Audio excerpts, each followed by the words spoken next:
इंसानों को गोरा बना देने का दावा करने वाली फेयरनेस क्रीम के विज्ञापन आपने कई बार देखे होंगे। कंपनियां दावा करती हैं कि फेयरनेस क्रीम से चेहरे का रंग निखर जाएगा, चेहरा चांद की तरह चमकने लगेगा, चेहरा गोरा हो जाएगा। ऐसा ही कुछ सोचकर निखिल जैन नाम के एक शख्स ने एक नामी कंपनी की फेयरनेस क्रीम खरीदी।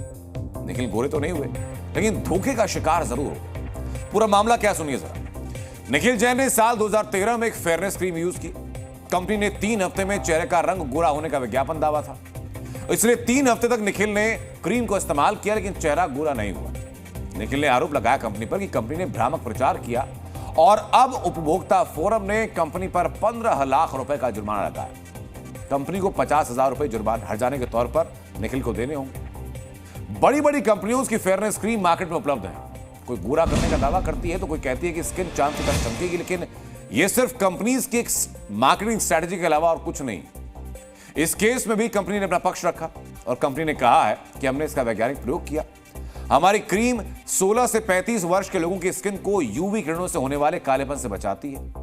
क्रीम वैज्ञानिक ट्रायल से भी गुजरी है और ये प्रोडक्ट स्किन की सेहत और गुणवत्ता में सुधार के लिए है। लेकिन आज के समय में बहुत से लोग अलग अलग तरह की क्रीम का इस्तेमाल करते हैं और इसलिए हमने आज फेयरनेस वाले इस धोखे पर लोगों से बात भी की। हाँ, पहले सब लगाते थे, जैसे इवन हमारी मम्मी वगैरह भी सब यूज करते थे, बट अब तो सब नेचुरल दिखना चाहते हैं तो कोई भी वो यूज नहीं करता है। जैसी स्किन है वैसे ही रखनी चाहिए, ज़्यादा इसके साथ नहीं करना चाहिए छेड़छाड़। जो भी स्किन है हमारी अच्छी है, जो भी नेचुरल मिला हुआ है वो बेटर है। गोरे नहीं होते हैं, जो नेचुरल ब्यूटी है वो ज़्यादा बेस्ट होती है और साइड इफेक्ट ज़्यादा होते हैं, थोड़े टाइम के लिए होंगे, उसके बाद जो फेस है खराब भी हो जाता है ऑलमोस्ट। अब सवाल है कि क्या वाकई मार्केट में मौजूद तरह तरह की फेयरनेस क्रीम से चेहरा गोरा हो जाता है? इस पर हमने डर्मेटोलॉजिस्ट से बात की, वो क्या कहते हैं जरा ये सुनिए। सैडली ज़्यादातर क्रीम्स जो इस तरह के क्लेम करती हैं ये मार्केटिंग ड्रिवन ब्रांड्स होते हैं जिनको अपनी सेल्स बढ़ानी है। उनको सिर्फ और सिर्फ इस बात से मतलब है कि प्रोडक्ट बिक जाए। और गोरा होना ऐसी चीज़ है जो कहीं ना कहीं लोगों की इंट्रिंसिक डिज़ायर या एक चाह में होता है काफ़ी लोगों की, तो इसीलिए वो इन एड्स से ड्राइव होकर के ख़रीद लेते हैं। बट इन रियलिटी इनके रिजल्ट्स इतने हल्के होते हैं, इतने कम होते हैं, इतने ना के बराबर होते हैं कि ज़्यादातर लोगों को कोई विजिबल डिफरेंस जल्दी नज़र नहीं आता।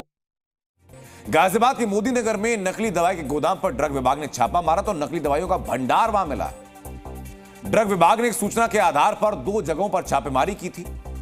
गोदाम से गठिया यानी ऑर्थराइटिस की नकली दवाई बरामद होती है। गोदाम के अंदर फेनिबुटाजन और डेक्सामेथासोन डालकर गठिया की दवाई बनाई जा रही थी।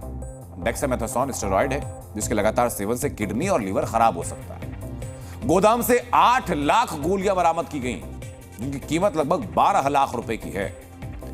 ड्रग विभाग को सूचना मिली कि मोदी नगर में आर्थराइटिस की दवा को छोटे छोटे पैकेट में बेचा जाता है।